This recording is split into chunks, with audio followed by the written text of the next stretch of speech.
వరంగల్ జిల్లా నర్సంపేట చెన్నారావుపేట మండల కేంద్రంలో బీఆర్ఎస్ పార్టీ ఆధ్వర్యంలో భారీ రైతు ధర్నా కార్యక్రమం నిర్వహించారు.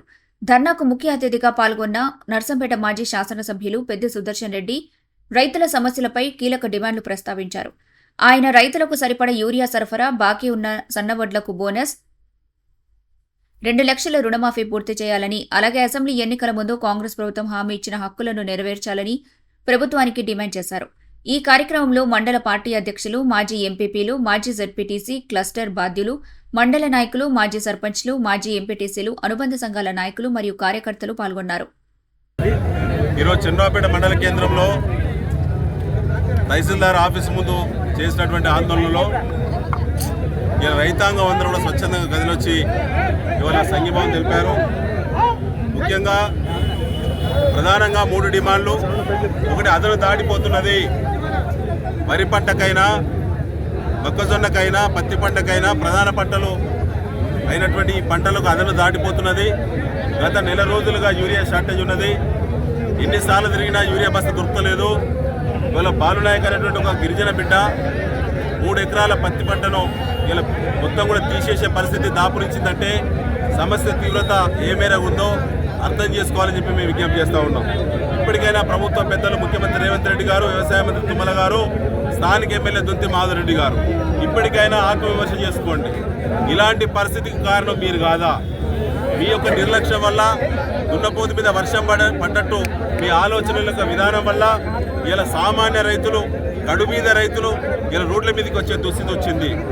ఉమ్మడి రాష్ట్రంలో చూసినటువంటి ఆందోళనలు మళ్ళీ ఇక్కడికి తీసుకొచ్చే పరిస్థితి వచ్చింది. ఇవాళ రైతులు ఎక్కడ ఏ సెంటర్కు పోయినా, డిస్ట్రిబ్యూషన్ సెంటర్ పోయినా ఇన్ని రోజులు నిలబడ్డా ఒక బస్సు దొరికే పరిస్థితి లేదు. ఇవాళ మీ ఇక్కడ ఆందోళన అని చెప్పంటే ఇవాళ పొద్దున్న ఒక లారీ పరిస్థితి వచ్చింది. ఇతర పంటలు కూడా ధ్వంసం చేసుకునే పరిస్థితికి మీరు నెడుతున్నారు రైతులను. ఎక్కడ కూడా నియోజకవర్గంలో అధికార పార్టీ ఎమ్మెల్యే సమీక్ష చేయడు. నర్సంపేటలో ఈ జిల్లాలో మంత్రులు సమీక్ష చేయరు. ఈ రాష్ట్రంలో ముఖ్యమంత్రి సమీక్ష చేయరు. ఎక్కడ కూడా వేల మంది రోజు, ఇవాళ ఒక్కరోజు చూడండి వరంగల్ జిల్లాలో, వరంగల్ ఉమ్మడి జిల్లా వ్యాప్తంగా ఇవాళ దాదాపు 40,000 మంది రైతులు ఇవాళ రోడ్ల మీదకి వచ్చిండ్రు. ప్రతి సెంటర్లో 500,000 మంది రైతులు ఎదురు చూస్తూ ఉన్నారు. వాళ్ళ గోస ఎవరు చెప్పుకోవాలి, ఎవరు బాధ్యత వహించాలి? జిల్లా కలెక్టర్ గారి ప్రకటన ఒక తీరు ఉంటుంది, కొరత లేదని. వ్యవసాయ మంత్రి తుమ్మల గారు 3 లక్షల మెట్రిక్ టన్నుల కొరత ఉన్నది వాస్తవమే అంటున్నారు. కేంద్ర ప్రభుత్వ పెద్దలో మేము సరిపడా ఇచ్చిన యూరియా మీరే బాధ్యత వహించాలని వాళ్ళు అంటున్నారు.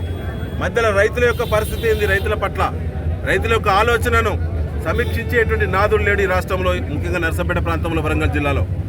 దీనికి స్థానిక ఎన్నికలే గీటు రాయి. స్థానిక ఎన్నికలు ఎప్పుడొచ్చినా సరిపడా బుద్ధి చెప్తారు రైతాంగం. ఇవాళ 500 రూపాయలు సన్నవడ్లకు బోనస్ అన్నారు. ముందు అన్ని పంటలకు అన్నారు. గద్దెనెక్కిన తర్వాత వడ్లకే అన్నారు. జీవో ఇచ్చే వరకు దొడ్డు వడ్లను తీసి సన్నవడ్లే అన్నారు. ఇలా సన్నవడ్లు కూడా కాంటా పెట్టుకొని 3 నెలలు అవుతుంది. సివిల్ సప్లైస్ డిపార్ట్మెంట్ వడ్లు ఎత్తుకొని పత్తా లేకుండా పారిపోయారు పెద్దలు. ఇవాళ 3 నెలల నుంచి వచ్చే 500 రూపాయల బోనస్ కూడా లేదు. ఇవాళ కేవలం మన చంద్రబాబుపేట మండలంలో 2,311 మంది రైతులకు 5,96,000 రూపాయలు, 5,96,00,000 రూపాయలు, 2,311 మంది రైతులకు 5,96,00,000 రూపాయలు ఇవాళ బాకీ ఉన్నారు ఇక్కడ ఈ కేవలం చంద్రబాబుపేట మండలంలో. ఇవాళ 28,000 పైచిలుకు రైతులకు నర్సంపేట నియోజకవర్గంలో ఇవాళ 29 కోట్ల రూపాయల పైబడి బోనస్ బాకీ ఉన్నారు. అదనైపోయింది, సీజన్ అయిపోయింది. వాళ్ళ బాకీ ఇయ్యరు, వాళ్ళకు సరిపడా యూరియా ఇయ్యరు. వాళ్ళ కాంటాల దగ్గర మాత్రం కమిషన్లు కొడతారు. అధికార పార్టీ నాయకులు చెప్పులు మోసటలకు సివిల్ సప్లైస్ డిపార్ట్మెంట్ చేత కొనుగోలు కేంద్రాలు ఇస్తారు. ఎఫ్పిఓలను, ఫార్మర్ ప్రొడ్యూసింగ్ ఆర్గనైజేషన్లు నర్సంపేటలో ఈ రాష్ట్రంలో ఎక్కడ లేని విధంగా నేను అప్పుడు చేశాను. ఎఫ్పిఓలను మొత్తం నిర్వీర్యం చేసిన కుట్ర. మరిన్ని అప్డేట్స్ కోసం మా ఛానల్ని సబ్స్క్రైబ్ చేయండి.